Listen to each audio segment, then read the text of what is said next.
भाग्य में आ गया है। बहुत ही धमाकेदार ट्विस्ट, जी हाँ, आने वाले ट्विस्ट में देखने वाले हैं कि असल में होता कुछ ऐसा है कि यहाँ पर अब जो सोनालिका है वो पूरे तरीके से बर्बाद करने के लिए शिवांश को कुछ भी कर सकती है। यहाँ पर प्रार्थना बहुत ज्यादा डरी हुई होती है और वो शिवांश को हक कर लेती है क्योंकि वो उसे छोड़कर नहीं जाना चाहती है। यहाँ पर अब शिवांश भी कहता है क्या हुआ, लेकिन यहाँ पर उसे कुछ भी नहीं बता पाती है अब प्रार्थना। जी हाँ, आपको बता दें कि असल में बुआ जी ने कंडीशन रख दी है यहाँ प्रार्थना के सामने और कह दिया है कि अगर तुम इस घर को छोड़कर नहीं गई तो हम सब कुछ हार जाएंगे। जो शिवांश है ना वो अपने पापा का ड्रीम प्रोजेक्ट वो हार जाएगा। जिसके बाद अब यहाँ पर प्रार्थना कहती है हाँ मुझे पता है उनके लिए वो कितना इंपॉर्टेंट है।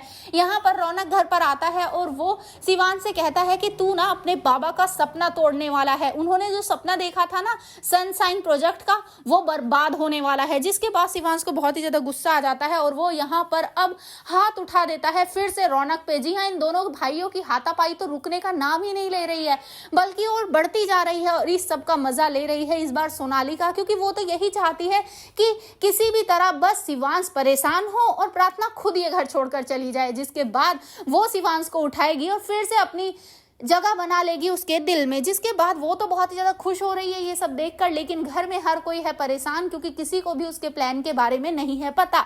जी हाँ, सभी काफी ज्यादा टेंशन में है, लेकिन यहाँ सोनालिका को ऐसा बदला हुआ देखकर बुआ जी को लग रहा है कि कहीं कोई गड़बड़ तो नहीं है, लेकिन क्या फायदा क्योंकि उससे पहले ही यहाँ पर प्रार्थना वो फैसला करेगी और वो खुद ही ये घर छोड़कर चली जाएगी। लेकिन इस बार शिवांश उसे नहीं जाने देगा क्योंकि वो उसे खुद वापिस लेकर आने वाला है और कहने वाला है कि तुम्हारे जाने से कुछ नहीं होगा, क्योंकि सब यही चाहते हैं कि तुम मुझे छोड़ दो।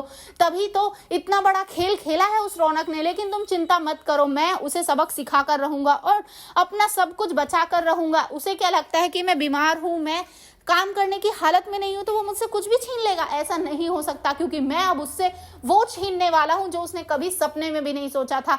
जी हाँ, यहाँ पर वो अब स्मिता से बात करके उसे अपने घर में लाने वाला है हमेशा हमेशा के लिए, जिसे जानने के बाद रौनक के पैरों तले से जमीन खिसक जाएगी कि उसकी माँ ने भी उसे छोड़ दिया है, वो भी हमेशा के लिए। जिसके बाद अब स्मिता भी उसके सामने एक शर्त रखेगी और कहेगी कि अगर तुझे तेरी माँ चाहिए ना तो तुझे शिवांश का सब कुछ वापस लौटाना पड़ेगा, उसे सब कुछ वापस देना पड़ेगा। अब तेरे हाथ में फैसला है, तुझे करना है, तुझे क्या चाहिए, एक माँ चाहिए या फिर बदला। जी हाँ, यहाँ पर अब रौनक को ना चाहते हुए भी हाँ करनी पड़ेगी और सब कुछ एक्सेप्ट करना पड़ेगा। अब सोनालिका के प्लान का क्या होगा ये देखना बहुत ही धमाकेदार होने वाला है।